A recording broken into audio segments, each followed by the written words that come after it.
And now, live from England, bringing you news and analysis that you won't find on the corporate and government mainstream media. It's the WideShut Webcast.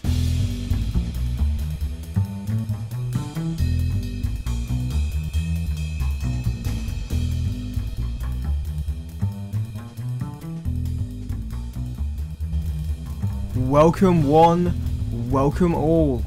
I'm your host Keelan Balderson, and you are tuned in to the WideShut Webcast on resistradio.com. For the next hour and 30 minutes, and hopefully long after the show is finished, we're going to be resisting. More specifically, we're going to be resisting a war with Iran. If you want to stay up to date with the WideShut Webcast and daily news coverage that isn't clouded by government or corporate spin, then be sure to bookmark wideshut.co.uk. If you've got the all-seeing iTunes from the Serpent's Apple, you can also subscribe to the podcast version of the show if you go to the website and click below the player. As I said, today we're not going to go through the headlines as usual. We're going to focus on one particular topic, and that's Iran, and the possibility that the West and Israel may get militarily involved in Iran. Just this week we've had US Senator Joe Lieberman literally say, if you don't do what we tell you, even if what we tell you isn't grounded in any evidence and logic, we're going to strike your country. I don't think it's any coincidence that Lieberman is a Jewish man. And that's not anti-Semitic. Zionist Jews tend not to like Muslims, and their opinions are biased. That's just a fact.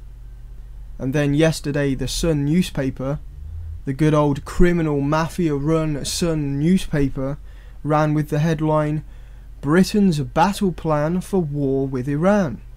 Britain is drawing up plans to send hundreds of troops and an extra nuclear sub to the Gulf as tension mounts with Iran. They say it's a matter of when, not if, war breaks out. Like it or not, Britain is going to war in the Middle East soon. According to the writer, it is clear that Iran's mad president Mahmoud Ahmadinejad and his fanatical Revolutionary Guard flunkies will stop at nothing to get a nuclear arsenal.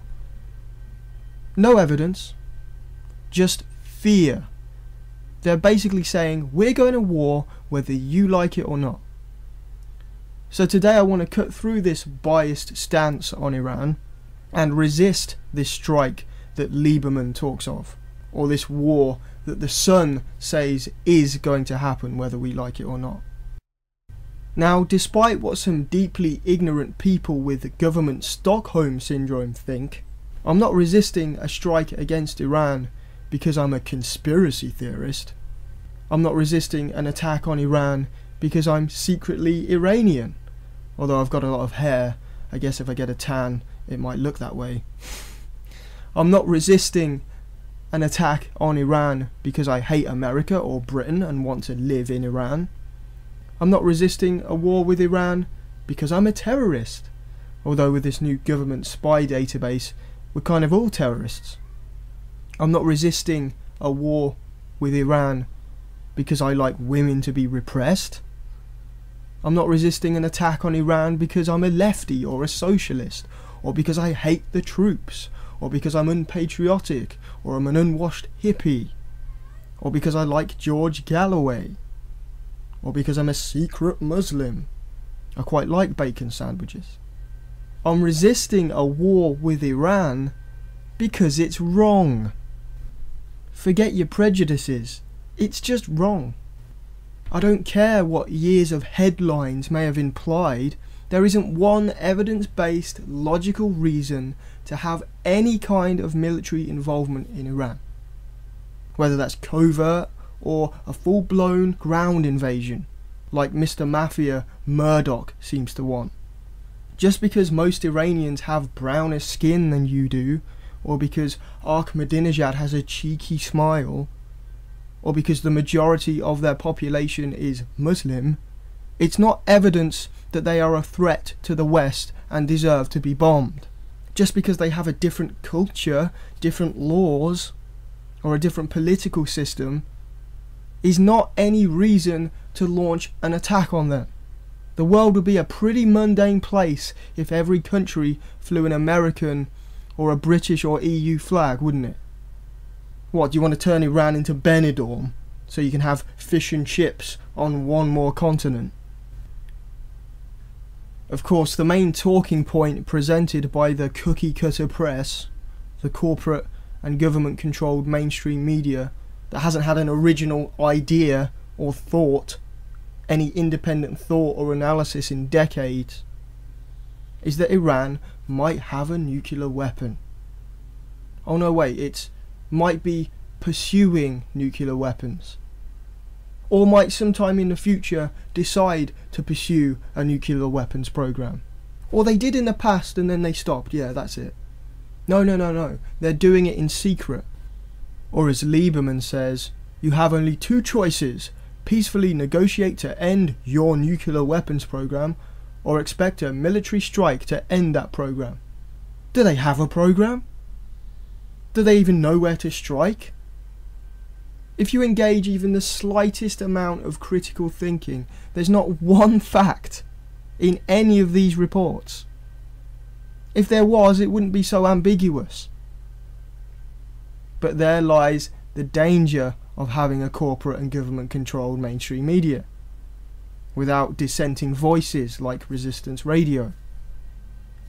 The repetition. Iran has a nuclear weapons program. Iran might have a nuclear weapons program. Iran could pursue a nuclear weapons program. Oh, Mr. Politician, what's your opinion on Iran's nuclear weapons program? Call in now and discuss Iran's nuclear weapons program. Do you think Iran has a nuclear weapons program? Over and over for years. What's the common theme with all those headlines that we've seen year after year after year? The term Iran and the term nuclear weapons program. It's repeated so many times, nobody stops to ask the question, why are we even talking about it? Dave down at the White Horse is even talking about it. Oh, what do you think about Iran's nuclear weapons program then, George? Oh, he's definitely got the bomb.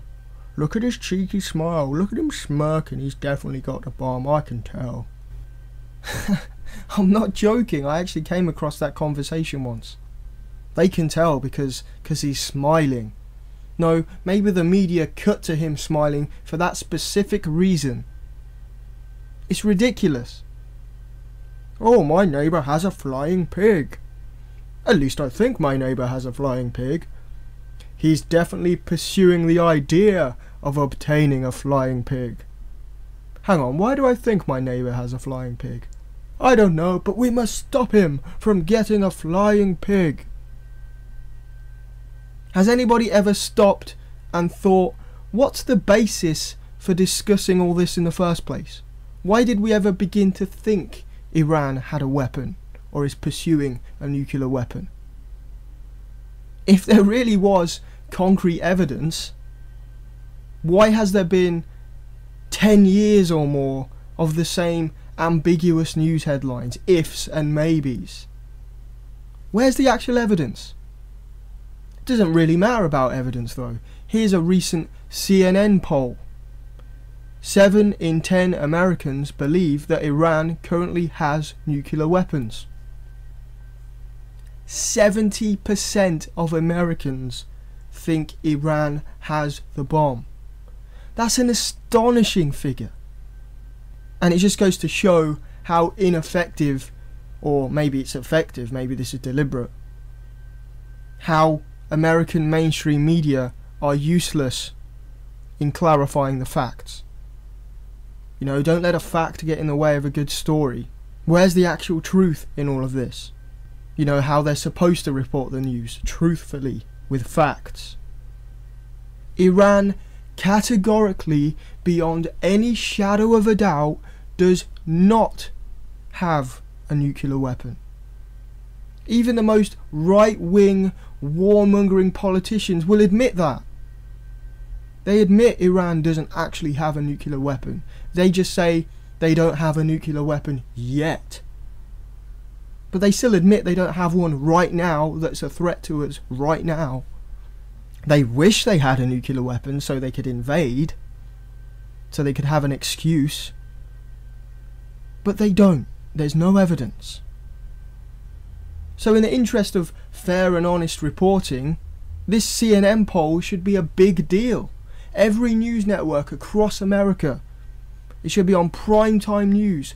Citizens, we don't know where you got the information from, but all available intelligence makes it clear.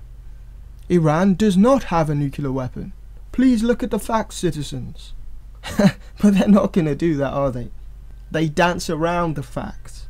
They let people believe that Iran has a nuclear weapon because it suits the agenda. Of course, the whole idea that they've got a nuclear weapon comes from these very news networks continuously, ambiguously repeating headline after headline. Iran nuclear weapons program. Iran nuclear weapons program. BBC, Iran nuclear weapons program. Fox News, Iran nuclear weapons program.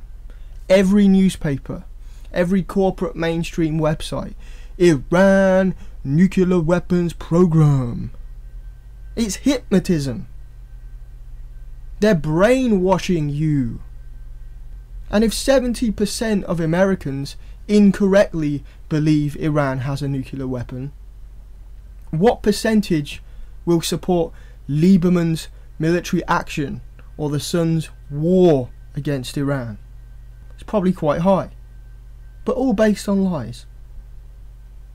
How many people are going to let a box in the corner of the living room dictate to them that innocent people in a foreign country have to die? How many of these CNN cabbages would be willing to send their own children to drop bombs on Iran or to invade on the ground and potentially die based on the incorrect belief that they have a nuclear weapon? It's probably quite high too. So today, folks, I want to address the Iranian question in hope that some of these 70%, and no doubt the equally high percentage in Britain, with the same stupid, misinformed belief because they're reading The Sun every day, in hope that they stumble across this show and actually learn something about Iran. Perhaps change their beliefs, things they assume about Iran. Perhaps some of this stuff in the media isn't true. Maybe they're lying to you. So let's begin with a few brief facts about Iran that the average Sun reader or CNN watcher might not have considered. We're led to believe that Iran is a hostile country, that they would love to attack us, that they're crazy and want to attack the whole world with nukes. Well, here's a fact. Iran has not invaded another country by ground, sea or air in over 200 years. So, in the modern world, they don't have a history of being a violent country on the geopolitical stage. The West, on the other hand, the civilized people of the world who promote peace and freedom, they've been involved in so many military conflicts I can't even begin to count them all. Who are the warmongers? Who are the crazies? Fact number 2.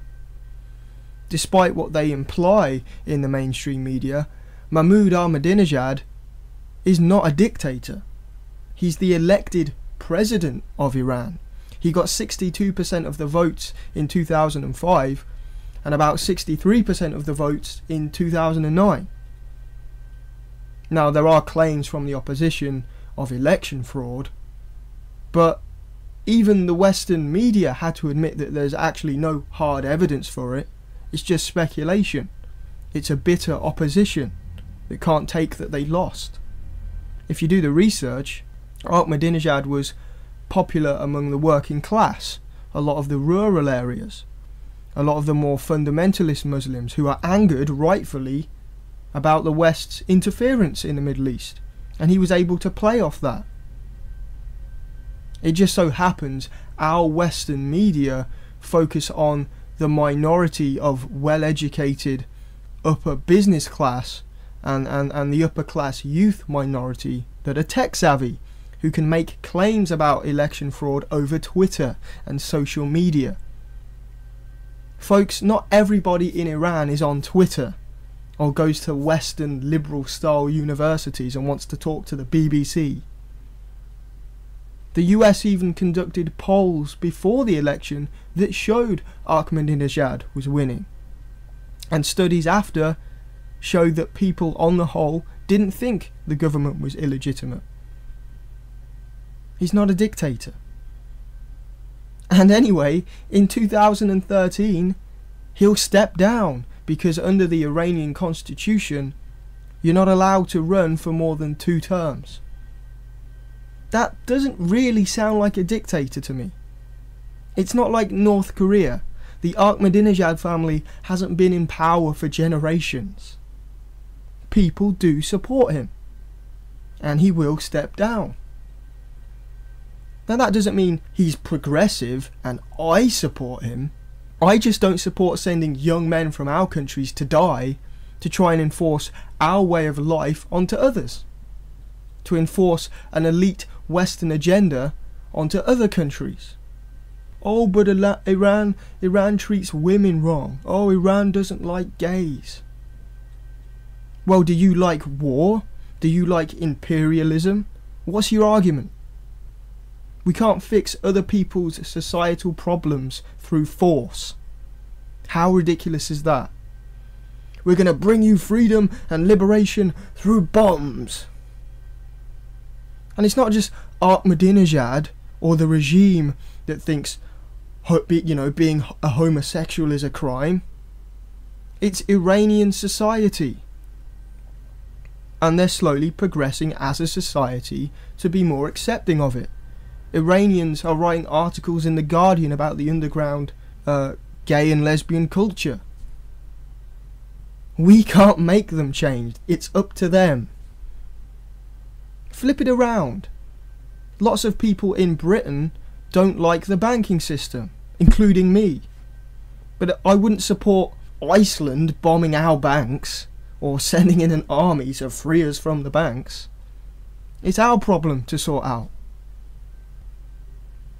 A third misconception about Iran is that they're linked to Al-Qaeda terrorism. They're brown, they're Muslim. They must be involved in terrorism with Al-Qaeda. Before bin Laden was supposedly found in his compound in Pakistan, that old aging bin Laden, who locals actually called Akbar Khan, who they thought wasn't bin Laden. This guy said it was his neighbour, but regardless of all that, before all that, the Western media tried to imply that Ahmadinejad was hiding bin Laden. And for anyone with even a basic understanding of the different factions of Islam, it's ridiculous to think that Ahmadinejad was hiding bin Laden. Iran is a Shiite Muslim majority. Bin Laden is an extremist Sunni Muslim. Iran arrests suspected Al-Qaeda members. They tried to help in the war on terror, like Gaddafi did. It didn't help Gaddafi, and it's not going to help Ahmadinejad. But the claim that Ahmadinejad was hiding bin Laden is ridiculous. And if you go by their official stories, it was proven wrong anyway. Here's an article from the New Statesman. As Iran expert Trita Parsi notes in his new book, A Single Roll of the Dice, Obama's Diplomacy with Iran, senior Iranian officials had offered to hand over Al-Qaeda figures to the United States and work side by side with the US government in its war on terror in the days and weeks after the fall of the Taliban in late 2001. However, they were rebuffed by the Bush administration, which decided instead to include Iran in its axis of evil. Who are the madmen? Who are the crazies? They offered to help and they decided to just call them terrorists.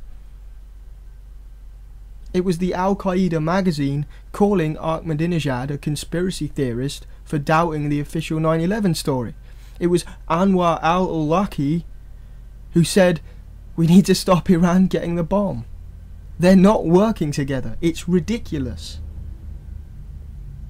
Ironically, the country that has done most to boost and strengthen Al-Qaeda over the past 12 months is not Iran, but the United States. Intervening in Libya allowed Al-Qaeda-linked Islamist groups to take power, while intervening in Syria to topple Bashar al-Assad will be a gift to Ayman al-Zawahiri. Incidentally, if Iran and Al-Qaeda are on the same page, then how can Iran and Syria be on the same page, given how the Syrian government and Al-Qaeda aren't on the same page? See how ridiculous it all becomes? And it is ridiculous, but the 70%, the CNN watchers, or even worse, the Fox News watchers, or the Sun readers, they unfortunately don't get this information. They just think Muslim or brown skin means Al-Qaeda. You know, they're over there in the desert, they must be terrorists. They probably think people in Iran live in huts or something. Iran's quite a developed country, folks. Yes, they have the rural areas, but this isn't Afghanistan. Everything our leaders say is back to front. They say Iran is harbouring Al-Qaeda. Well, look at the history. We funded, armed and trained the Mujahideen in the late 70s throughout the 80s from where Al-Qaeda grew out of. We were working directly with Bin Laden. Then in the 90s, during the Balkans, we were funding the KLA, another Muslim terrorist group with ties to Bin Laden. Then we helped the Al-Qaeda linked rebels in Libya. We're the ones working with them. We're the ones working with Al-Qaeda. The Bush family has a history of business deals with the Bin Laden family. Do we have to go over all this stuff over and over again? Anwar al-Awlaki was dining at the Pentagon shortly after 9/11. It's so ridiculous. And even when this Stephanopoulos, I think it was ABC News reporter, when he asked Ahmadinejad about this supposed hiding Bin Laden, Ahmadinejad knew it was ridiculous. He laughed in this guy's face. He said, "I heard Bin Laden was in Washington with George Bush." And he's closer to the truth than Stephanopoulos. The ridiculousness, the absurdity. But the 70% don't get this information. I'm going to go to a quick break, folks, and when we come back, we're going to get into the meat of this supposed nuclear weapons program that Lieberman and the Sun so desperately want to stop, even without providing any evidence that it exists to begin with. But don't go anywhere, keep it locked here on the WideShut webcast on Resistance Radio. We'll be back right after this.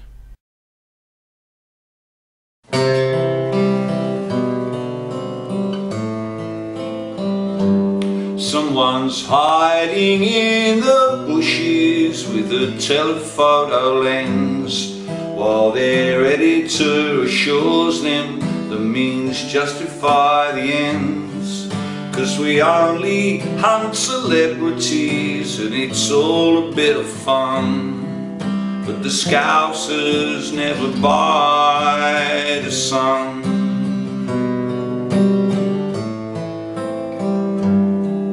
And the parents of the missing girl cling desperately to hope, while a copper takes improper payments in a thick brown envelope. And nobody in the newsroom asks where this information's from, but the Scousers never buy the Sun. Tabloids make their money betting bullshit baffles brains, and they cynically hold up their hands if anyone complains. And they say, well, we're just giving the people what they want. Well, they're crying out for justice, people crying out for justice. And the man they call the digger casts a proprietary eye over what goes on in the gutter and what happens in the sky. And he claims he's fit and proper, and the watchdog sings his song, but the Scousers never buy the Sun.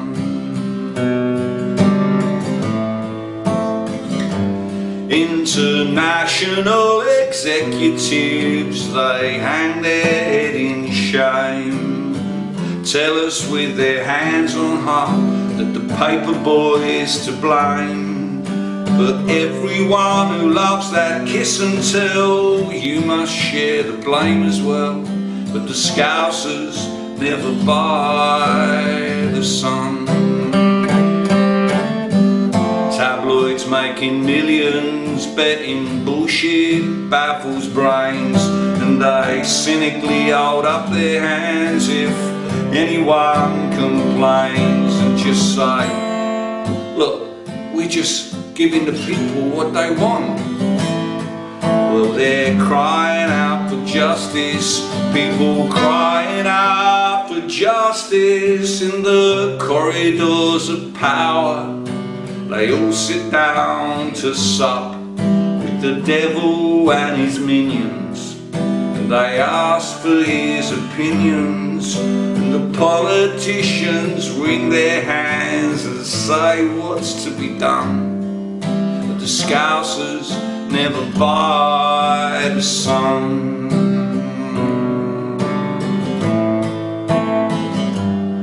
Well, no one comes out well in this when all is said and done, but the Scousers never buy the Sun. Welcome back to the WideShut webcast. That was lefty activist Billy Bragg with Never Buy the Sun. And with this latest warmongering article saying that there will be a war with Iran, whether we like it or not, I think not buying the Sun is the least we can do. So far tonight we've been talking Iran misconceptions that are helping to lay the path for this military strike or war. Misconceptions that 70% of US citizens think Iran has a nuclear weapon, which is not true. The misconception that Ahmadinejad is a dictator when he was elected as president twice and will step down in 2013. Also the misconception that Iran is part of or backing Al-Qaeda when Al-Qaeda talk bad about Iran. They both worship different factions of Islam, and Iran tried to help in the war on terror. But Bush said, no, you are evil. Of course, the biggest misconception of them all, which the imperialists, the Anglo-American Israeli establishment, have been drilling into us for almost a decade and longer through the corporate and government-controlled mainstream media, is the very concept of Iran's nuclear program, that it is somehow an evil operation that needs to be stopped. As I said at the beginning of the show, if there really was concrete evidence of a nuclear weapons program that threatened us all, we'd have already striked. There already would be a war. Instead, they've spent years pumping out ambiguous statements, all these headlines, almost to the point where the public just want them to get it over with. Let's just bomb them, we know what you want, get it over and done with. That's what you want to do. It's a slow drip, drip, drip effect. You repeat the lie enough times, or you imply that they've got a weapon enough times without expressly saying it. Iran nuclear weapons program. Iran nuclear weapons program. Everyone begins to believe in the illusion. Even the people creating the illusion. They believe their own bullshit. But now I want to take a quick look back through the history of Iran's nuclear program to see what it really is and where it really began. In 1957, the United States and Iran signed a civil nuclear cooperation agreement as part of the United States Atoms for Peace program. The agreement provided for US technical assistance and the lease of enriched uranium to Iran. It also called for research cooperation on peaceful nuclear energy uses. In 1967, the Tehran Nuclear Research Center, supplied by the United States, opened. It was equipped with a 5 megawatt nuclear research reactor called the Tehran Research Reactor, fueled by highly enriched uranium. The United States helped create Iran's nuclear program after the CIA and MI6 took out their elected leader Mohammad Mossadegh, who wanted to nationalize oil. And you thought the West was about freedom and democracy. They took out an elected leader and put in the Shah, so the moneyed elite could control the oil. But that little tidbit of a hypocrisy aside, it was the US that created Iran's nuclear program, and it's the US and their allies trying to take it away. Who are the tyrants here? 1968, Iran signed the Nuclear Non-Proliferation Treaty. Parliament ratified it in February 1970.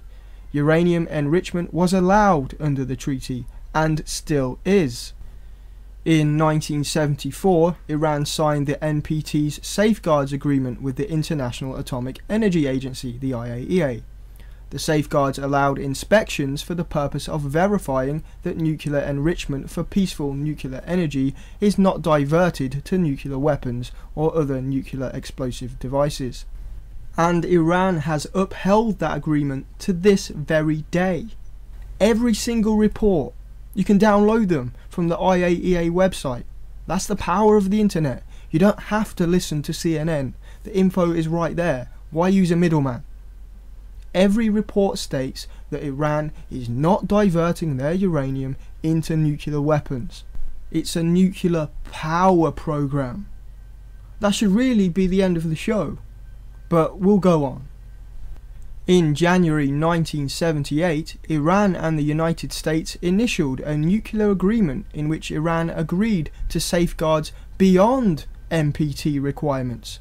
In return, the United States granted Iran most favoured nation status. So Iran went above and beyond international agreements, above what they're supposed to do, to please the United States, and the US praised them for doing so. Then in the 80s, Iraq invaded Iran, and in 84 one of their nuclear sites was actually bombed by Iraq. And of course Saddam Hussein was put into power by the West and given weapons by the West, but we'll ignore that. Iran was still a peaceful country with a peaceful nuclear power program, following the rules, trying to stop other countries from bombing them. They'd not invaded a country for over 100 years. They still are a peaceful country trying to stop other countries from bombing them. In 1992, following media allegations about undeclared nuclear activities in Iran, Iran invited IAEA inspectors into the country and permitted those inspectors to visit all the sites and facilities they asked to. Director General Hans Blix, fuck you Hans, reported that all activities observed were consistent with the peaceful use of atomic energy. All good so far. Then in 1998, suddenly out of the blue, a man named Bill Clinton waltzed onto the scene and said Iran could not have nuclear power. He said Iran had sufficient oil and gas reserves for power, and that work on the nuclear power reactors could indirectly contribute to a weapons program. Just because he says so. This peaceful nation that hadn't invaded any other country, who was helped into nuclear power by the states, who was committed to the international agreements, was now told they had to give it all up because Mr. Clinton said so. The man who was in charge during the attack on innocent civilians in Waco, Texas. The man who was in charge when the feds helped bomb their own building in Oklahoma City. The man widely accused of the Clinton body count and the Mena, Arkansas drug running. The man who randomly bombed a pharmaceutical factory in the Sudan to make it look like he was doing something after US embassy bombings. This man decided Iran couldn't have nuclear power. I'm sorry, but when did Clinton become dictator of the world? But because they weren't breaking any rules, Iran rightfully ignored the scumbag known as Bill Clinton and went ahead anyway.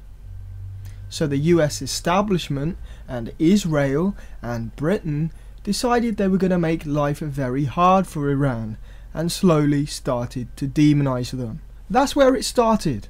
Bill Clinton just randomly deciding, being a dictator, that Iran was no longer allowed nuclear power. And so what if Iran had adequate oil or gas reserves? It's Iran's oil and gas reserves. Perhaps they wanted to make top dollar selling the oil and use a different power source for themselves. Did you ever think about that? We know how the West likes to steal oil. It's a pretty good backup plan to go to a different form of power and to sell the oil. I mean, the CIA and MI6 took out Mossadegh to steal the oil in Iran when he wanted to nationalize it, before the US set up Iran's nuclear power program. It makes sense that they'd use a different power source. Ever heard of peak oil? The point where it starts to all run out? That's going to happen. Perhaps Iran didn't want to have to invade other countries when it does run out, so they switched to nuclear energy. Did you ever think about that? But at the end of the day, it's none of Clinton's business what Iran chooses to do. They're a sovereign nation and had not broken any international law. In response to Clinton in 1999, President Mohammad Khatami paid a 5-day state visit to Saudi Arabia, where Iran and Saudi Arabia issued a joint statement expressing support for turning the Middle East into a zone free of weapons of mass destruction, in case Clinton had any confusion about their intentions. They said Israel's production and stockpiling of nuclear weapons, along with its non-compliance with international laws and treaties, posed a serious threat to peace and security in the region. Ha ha ha. Now we're starting to understand what's going on. Israel's production and stockpiling of nuclear weapons. Israel's breaking of international law. Does anyone else find it deeply hypocritical and mind-boggling that Israel has hundreds of nuclear weapons, can ignore international law willy-nilly, has not signed any of the agreements, and for some reason, in 1999, Iran, who was calling for peace, is being told by the US that it's not allowed nuclear power? I repeat, who are the crazed tyrants here? Who are the people that aren't making any sense on the world stage? Then in 2000, President Clinton signed the Iran Non-Proliferation Act, as opposed to the internationally recognized Non-Proliferation Act that Iran was abiding by the whole time. This began the sanctions against Iran. It's doublethink. It's flagrant doublethink. It's the Israel lobby turning everything upside down on its head, making Iran the bad guy, when they'd done nothing wrong, and Israel were the ones with the weapons. Israel were the ones ignoring international law. And the US signs this double-speak bill, the Iran Non-Proliferation Act, as if Iran was the bad guy with the weapons. It's ridiculous. It really is ridiculous. In 2002, former Iranian President Akbar Rafsanjani said, Iran is not seeking to arm itself with non-conventional weapons. And there was no reason to think that they were. But from that point on, Iran nuclear weapons program, Iran nuclear weapons program. It started to get tossed around the mainstream media because the neocon agenda in the Middle East was underway. Remember, this is 2002, after 9/11. And Iran was on that list to invade. That list that was revealed by General Wesley Clark. They weren't on there for any particular reason. It was just about empire building, the New World Order, full spectrum dominance, the Anglo-American Israeli establishment trying to take over the whole goddamn world. And the same agenda is still going on right now. Later in 2002, the National Council of Resistance of Iran, an exiled opposition group revealed that Iran was building 2 secret nuclear sites. Oh, naughty. A uranium enrichment plant and research lab, and a heavy water production plant. Naughty Iran didn't tell Mr. Bush that they were building some more reactors and programs. It's none of the West's business. But it's made out like Iran was being defiant or secretive. It's called being a sovereign nation that doesn't have to bow to everything the West says. According to arrangements in force at the time for implementation of Iran's Safeguards Agreement with the IAEA, Iran was not required to allow IAEA inspections. At the time, Iran was not even required to inform the IAEA of the existence of the facility until 6 months before nuclear material was introduced to the facility. You got that? 2002, Iran still well in line with international law. Everything above board. It's called creating nuclear power. President Khatami acknowledged the existence of the facilities and invited the International Atomic Energy Agency to visit them, even though the law stated they didn't have to. Are you starting to see the picture here? Iran has constantly been subjected to propaganda. And the Sun readers go right along with it. The CNN watchers go right along with it. 2003. President Khatami said Iran had discovered and extracted uranium in the Savand area. He cited Iran's legitimate right to obtain nuclear energy for peaceful aims, and expressed readiness to accept international inspections of its nuclear activities. May 6, 2003. Iran's Atomic Energy Organization presented the United Nations with a sketch of Iran's new nuclear program, insisting that the program was peaceful. May 17th, Tehran backed a proposal by Syria to rid the Middle East of weapons of mass destruction. Because of course the West were lying that Iraq had weapons of mass destruction at that time, and Israel was still ignoring international law, so Syria and Iran rightfully stood up on the world stage and said, look, we agree, we want to get rid of weapons of mass destruction. We don't have any. Iraq might have some, I don't know, your intelligence is lying and says that they do. And Israel certainly does, so yeah, I agree, let's get rid of the WMDs. June 19th, an IAEA report did not find Iran in any violation of the Nuclear Non-Proliferation Treaty. And I know this is getting tedious, but I repeat, 70% of Americans think Iran has a nuclear bomb and want to attack them. So I think it's worth going over the facts. President Khatami then said, "We don't need atomic bombs, and based on our religious teaching, we will not pursue them." Despite this, after unjust pressure from Britain, France and Germany, in October 2003, Iran agreed to suspend uranium enrichment and processing activities and to open nuclear sites to unannounced inspections by the UN watchdog agency. It also agreed to sign additional protocols of the Non-Proliferation Treaty and its Safeguards Agreement with the IAEA.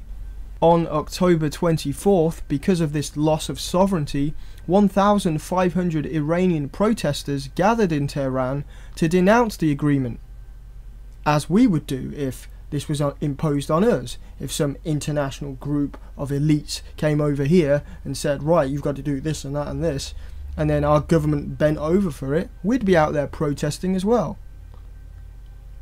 On November 12th, the IAEA concluded there was no evidence of a secret nuclear weapons program in Iran. How many times did it keep having to go on and on and on?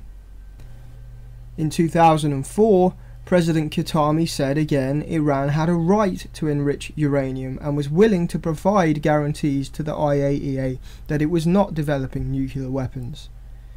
In November 2004, in negotiations with Britain, France and Germany, Iran accepted the Paris Accord, which recognized Tehran's rights to pursue nuclear technology for peaceful purposes and reaffirmed Iran's commitment not to acquire nuclear weapons.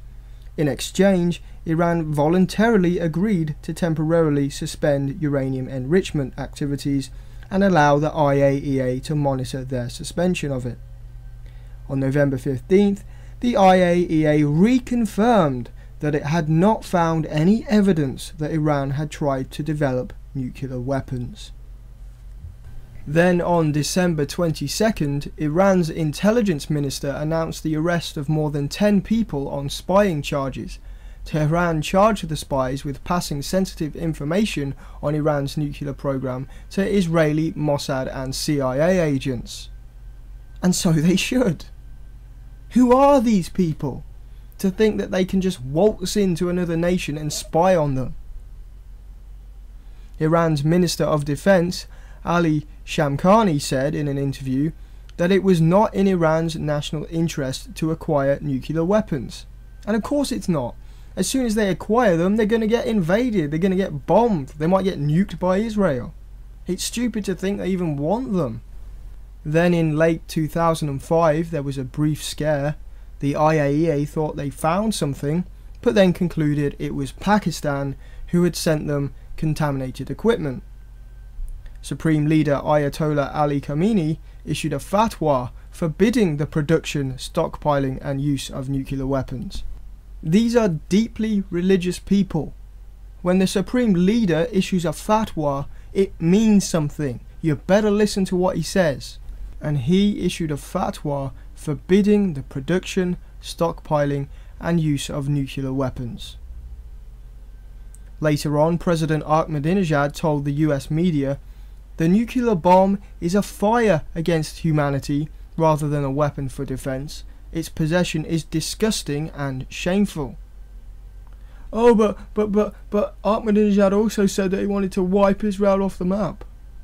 No.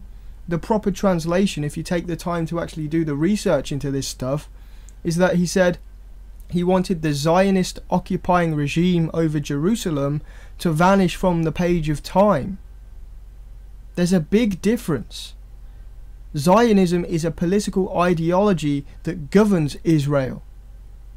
There are non-Zionist Jews who sympathize with the plight of the Palestinian people. You know, it's the same as saying, you know, the difference between saying, oh, we want to blow England out of the UK, and saying we wish the Labour Party never came to power. It's spin by Israel. It's propaganda. Oh, but the latest IAEA report says Iran is pursuing nuclear weapons. Actually, no it doesn't. I read it. It implies that they are in some areas. It says certain actions could be related to pursuing nuclear weapons, but they could also be for harmless reasons. Considering up until this point Iran has been vindicated and all the IAEA reports have vindicated them, why would they want to drop themselves in it now? It's propaganda. Learn some discernment. And on that note, let's go to a recent article I did analysing the supposed latest evidence that Iran is pursuing nuclear weapons. Iran told it must open military base to inspection. Why all weapons claims are baseless. The hypocrisy over Iran's nuclear energy program continues today after IAEA officials were refused access to a military base in Parchin, where the West and Israel claim Iran is secretly pursuing nuclear weapons. It is disappointing that Iran did not accept our request to visit Parchin during the first and second meetings, said the IAEA Director General. We engaged in a constructive spirit, but no agreement was reached. The media, and bizarrely the IAEA itself, have ignored the fact that inspectors have already been to the site before and found nothing. Oh, but you know, they want to go back and check it all over again, because Israel and the West say so. Who are the ones out of control? Who are the tyrants? Although it's difficult for many in the West to get their heads around due to years of sensational headlines, the very concept of Iran building nuclear weapons is unfounded speculation, compounded by wild accusations and window-dressed intelligence by biased nations with ulterior motives. Why should Iran grant Western-backed officials the right to gallivant around their country and snoop at military installations? Is Iran allowed to send officials to snoop around American military sites? Do the UN get to roll into Israel's illegal nuclear facilities? How exactly do we take an organisation like the IAEA seriously when it's being pressured by a nuclear state that isn't even a member of the Nuclear Non-Proliferation Treaty, Israel, and America, who has used nuclear weapons in the past and is involved militarily in hundreds of nations across the world? Iran is not a nation whose history is littered with covert operations, coups d'etats, and illegal wars of aggression and mass murder. Nor is it a country that obliterated hundreds of thousands of people and flattened an entire city like America did to Japan during World War II, or a nation that has a policy to use nuclear weapons in the future like Israel and its Samson option, a plan to go out all nukes blazing if significantly attacked itself. The hysteria over the Parchin military complex is much ado about nothing. It's not an evil James Bond villain hideout where Ahmadinejad sits stroking a cat. It has been well established for years as a testing ground for liquid propellant engines and ballistic missiles. The Russian and US intelligence community have been keeping tabs on the site since at least 1997, and there's absolutely no evidence that it suddenly, somehow morphed, without anybody noticing, into a nuclear bomb factory. According to the media, aerial photos show an evil bus-sized steel container that they say may or may not have been there the whole time, and that may or may not be capable of playing a role in testing material related to a nuclear weapon. Although they assured us this would be documented in the coming IAEA report, the only report released was a 25-page summary with none of the photos.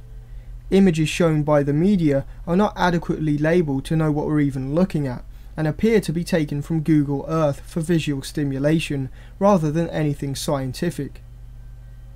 And you have Haaretz and the Daily Mail and so on posting these pictures of buildings in the sand in Iran, saying this is where the weapons are being made, and it's just like I said, it's just a Google Earth image. It's not evidence. They know it's a military base. It's been there for years. And now because there's this supposed new container that they don't even show us in the images, we're supposed to believe they now have a nuke and that they're a threat because of a bus-sized container. They think you're a moron. Although Iran says the container is simply a toilet block, if we go along with the talking heads and assume it is some kind of testing tank, the IAEA report admits that it's not direct evidence of a nuclear weapons program, and it may just be used for regular high explosives testing, the kind the complex has been conducting since 1997. Where's the evidence of warheads? Where's the evidence of trucks shipping in uranium? If there was evidence of trucks shipping in uranium, which there isn't, it would only be enriched to 20% as documented by the IAEA, which is some 70% short of the grade needed to develop a nuclear weapon. If we play devil's advocate and make the baseless jump that it is testing nuclear material, does it look to be at any significant level? Where's the fallout? Where are the radioactive craters in the desert? If it's underground, hidden below the toilets, where's the seismic activity? To reiterate what the media clearly states, this is a bus-sized steel container. What exactly do you think they can be testing that is such a threat from inside what amounts to a tin can? Former IAEA Inspector Robert Kelly agrees that the claim is crazy. We've been led by the nose to believe that this container is important, when in fact it's not important at all, the ex-chief weapons inspector in Iraq told the Real News Network. You have to be crazy to do hydrodynamic explosives in a container. There's no reason to do it. They're done outdoors on firing tables. The IAEA report notes that a foreign scientist helped develop the steel container. The media have universally fingered Russian Vyacheslav Danilenko as the scientist.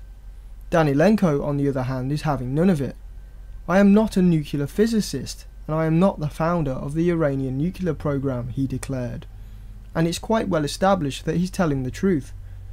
Danilenko is in fact a world-renowned pioneer in the production of nano-diamonds, and has worked in this field his entire career according to all available documentation.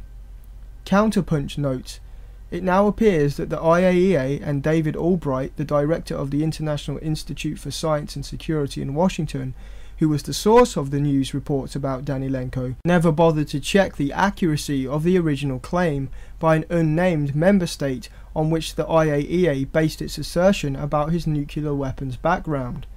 The unnamed member state that informed the agency about Danilenko's alleged experience as a Soviet nuclear weapons scientist is almost certainly Israel, which has been the source of virtually all the purported intelligence of Iranian work on nuclear weapons over the past decade. Worryingly, there is no indication that the IAEA have done any independent verification. The entire report is based on intelligence from these unnamed UN member states, the equivalent of Chinese whispers." This is the credibility of the IAEA. They take trumped up intelligence from an illegal nuclear state, like Israel, to target a legal nuclear state, like Iran. It's ridiculous. However, if we still play devil's advocate and assume that they are testing something, wouldn't it actually be wise to test for the effects of a nuclear explosion, considering there are several warmongering countries in the world that do possess nuclear weapons? It would be in Iran's best interest to learn how to protect itself from such attacks. Equally, since it has a nuclear power program, wouldn't it be forward thinking of them to do nuclear tests in case of a meltdown, or a bombing campaign against their reactors, or a natural disaster like Fukushima? There's an endless list of non-weapons applications for handling and testing nuclear material. High schools and universities regularly carry out nuclear experiments. Is Iran somehow barred from pursuing scientific endeavour? So why doesn't Iran just let the IAEA in and be done with it? They already did.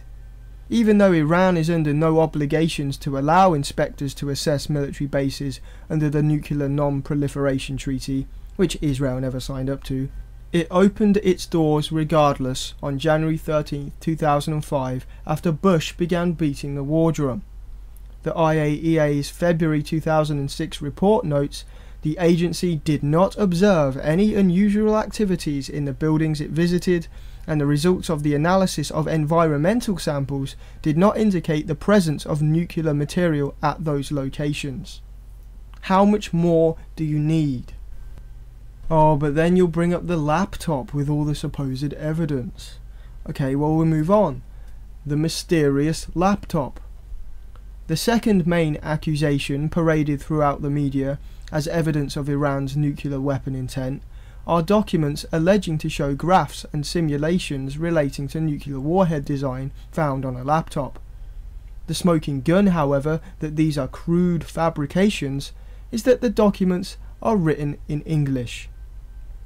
Ask yourself this: if Iran is conducting a secret nuclear weapons program, would it really produce documents in a non-native language? Non-proliferation expert Jeffrey Lewis of the New America Foundation noted how the documents were utterly unconnected from reality. Some of the reports indicated that some of the view graphs were done in PowerPoint, which suggested to me that the program was not terribly sophisticated, he concluded. Folks, Microsoft PowerPoint is for presentations. It's to make pretty images in the office. There's no back end to it. You don't number crunch nuclear weapons with Microsoft PowerPoint.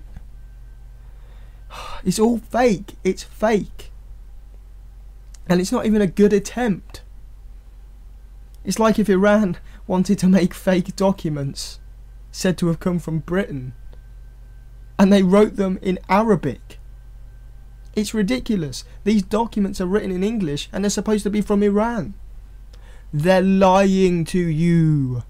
Lying. Propaganda. Why do you think somehow the Western world in modern times is somehow above propaganda?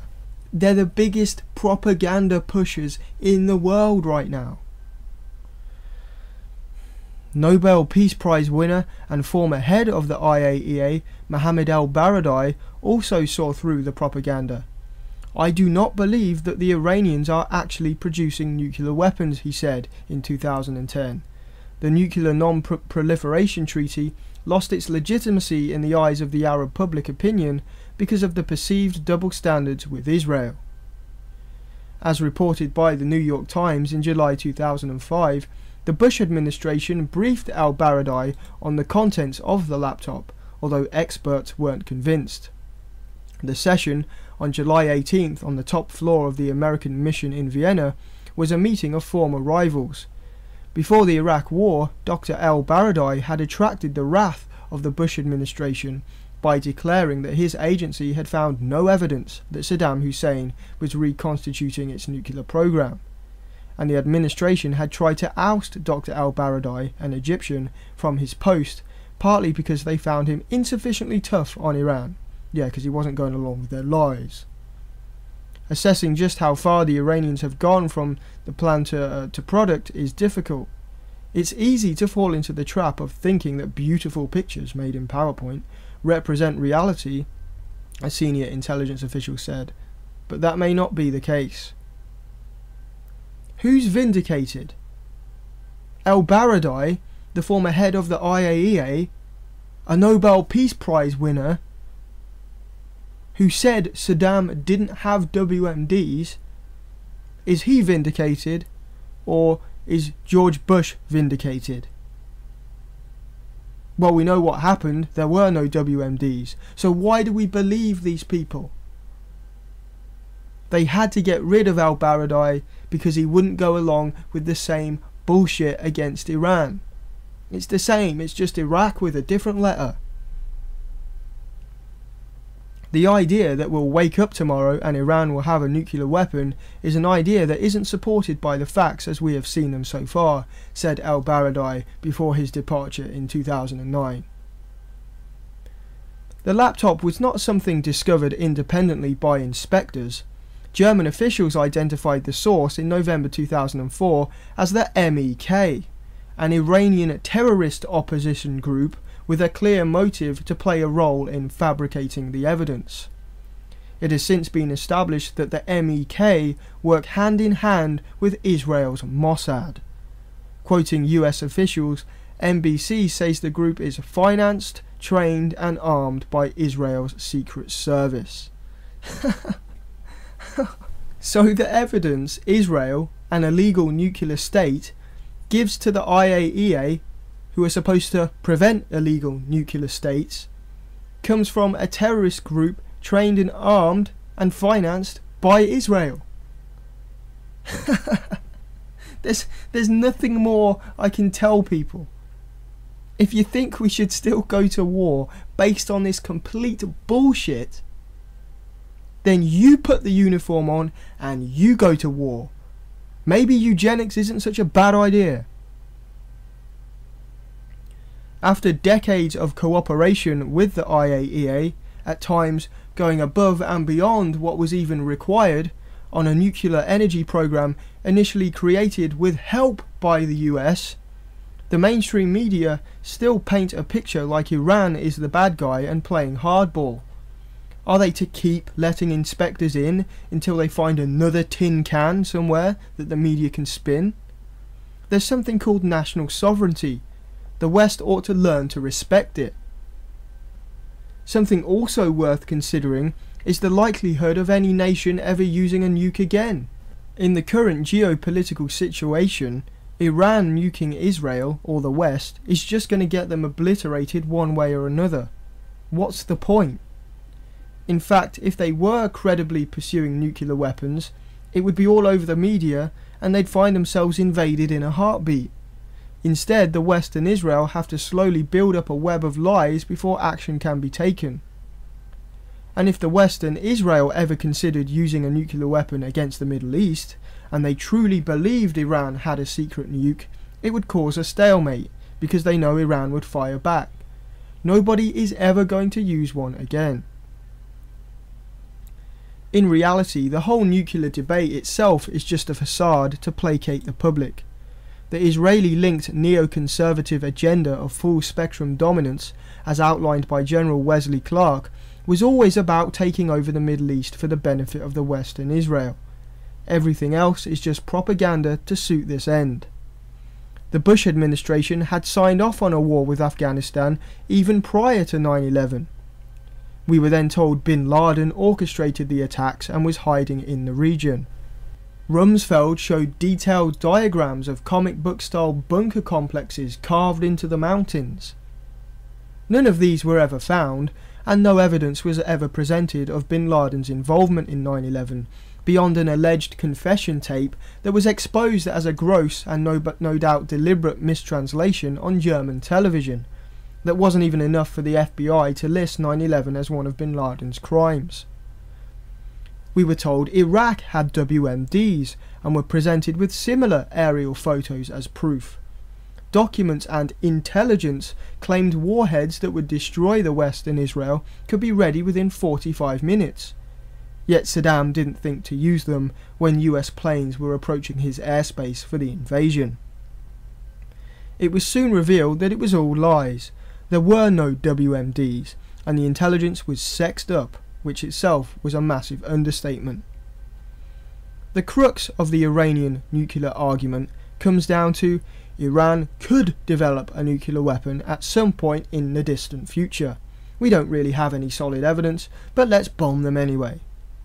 Well, pigs could fly tomorrow, and the West could invade another sovereign nation based on lies to pillage resources for the corporations and to continue the New World Order. I know what the most likely scenario is, and it has nothing to do with Iran getting nukes. So there you have it. I don't know what more I can do, I don't know what more I can say. If that hasn't debunked the Iran nuclear threat, then I don't know what will. There's simply no evidence. There's no argument. There's no foundation to the argument. It's like saying the Earth is flat. It's just counterintuitive to everything. Yet there are people, your neighbours, people you may know, that are willing to send their kids to go die for this. To go die for laughably fake documents, for a tin can. The real terrorists, the real threat to this planet, are the William Hagues, are the David Camerons, the Obamas, the bankers and corporations that fund their campaigns. Do you really think we can afford another war? Including unfunded pensions, we're 4.8 trillion in debt. And you have to work to pay that off because they say so. Kids can no longer afford an education. People are being forced into slave labour programs. The elderly can't heat their homes in the winter, yet we can find billions to expand the empire. And if you are a racist that hates them because they're brown or Muslim, and thinks that we should nuke all the ragheads, yeah, let's go steal their oil. Yeah, let's start a second Cold War, get the commies. Just remember, they're not fighting any of this for you. You're not benefiting. We're moving into a global dictatorship. Unless you own a bank or an oil company or a Fortune 500 corporation, you're going to be right alongside the Muslims and the Christians and the Catholics in the gulags. The EU and the US are the new Soviets, the new Nazis, all rolled into one, the new empire.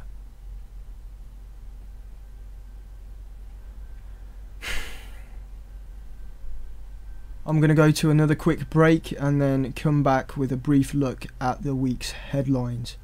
Keep it locked here on the WideShut Webcast.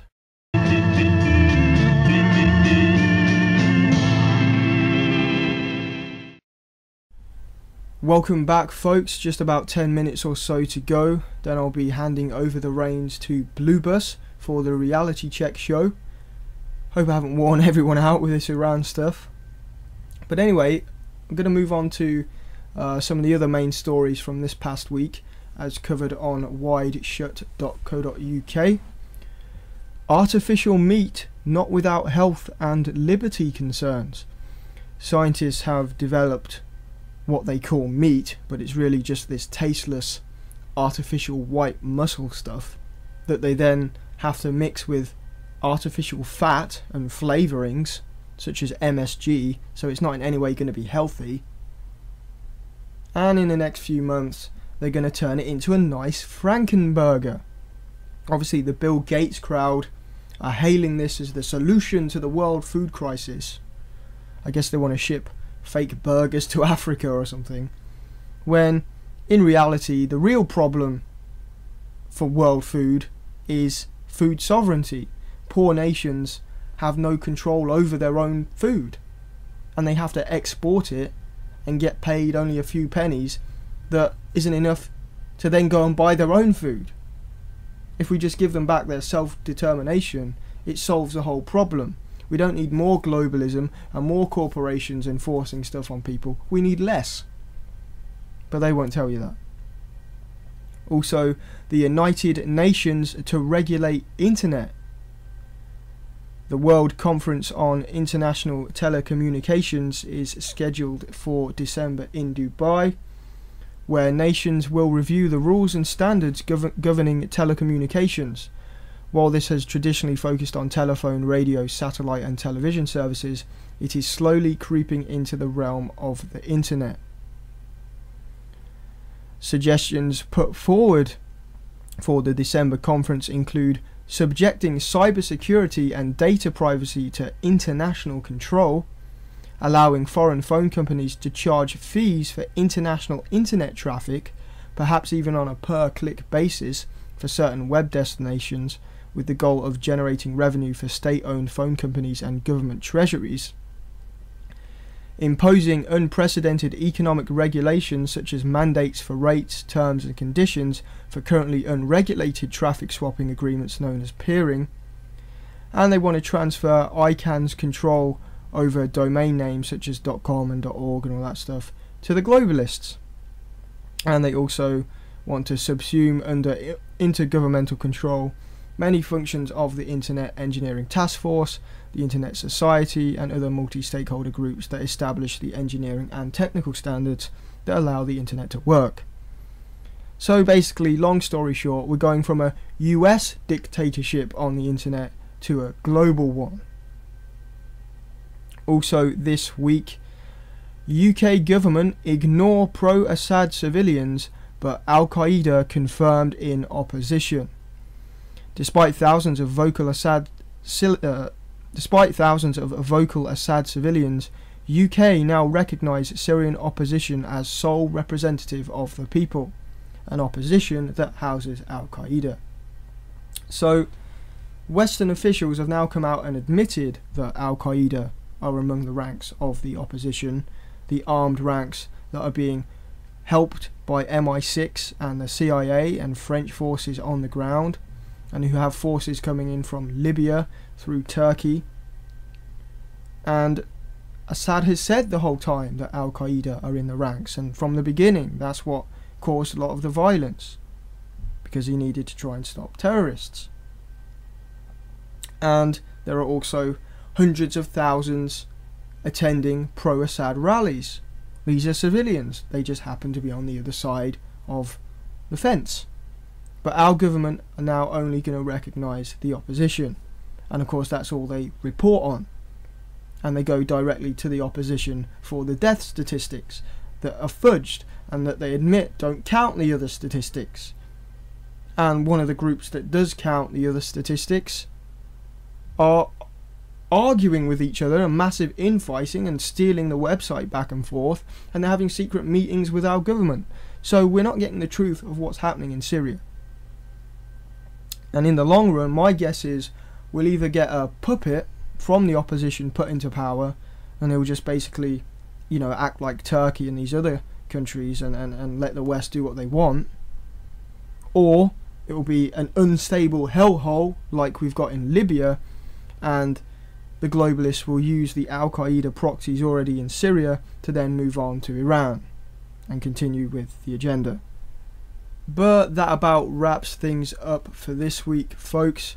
Remember, you can now subscribe to the podcast on iTunes if you go to wideshut.co.uk and click below the player on the iTunes button.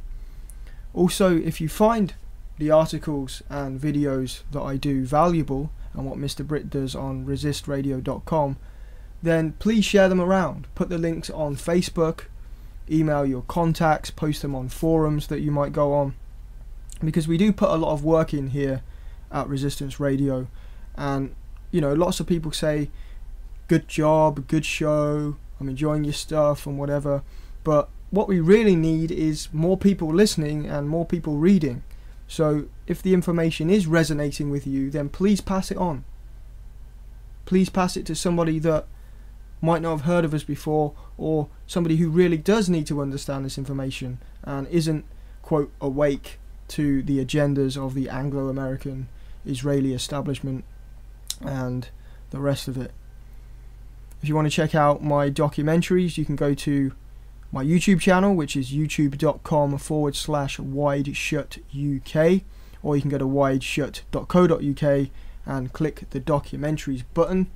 Everything's available for free, or you can make a donation and I'll send you a disc with the films on. My latest film is 7/7 What Did They Know?, looking at the mountains of prior knowledge to do with the London bombings. Also, Perfect Storm, the London riots, looking at what sparked last summer's riots in London and across the country, looking at the inequality and really how the bankers should be the ones in court facing charges. So if you haven't seen them, please check them out. But from me, Keelan Balderson, I'll catch you next week, and be sure to stay online for the Blue Bus Reality Check show any minute now. So catch you next week. If you found the preceding information valuable, please consider buying a DVD or making a small donation of your choosing. Go to wideshut.co.uk/donate. That's wideshut.co.uk/donate. You are the Resistance.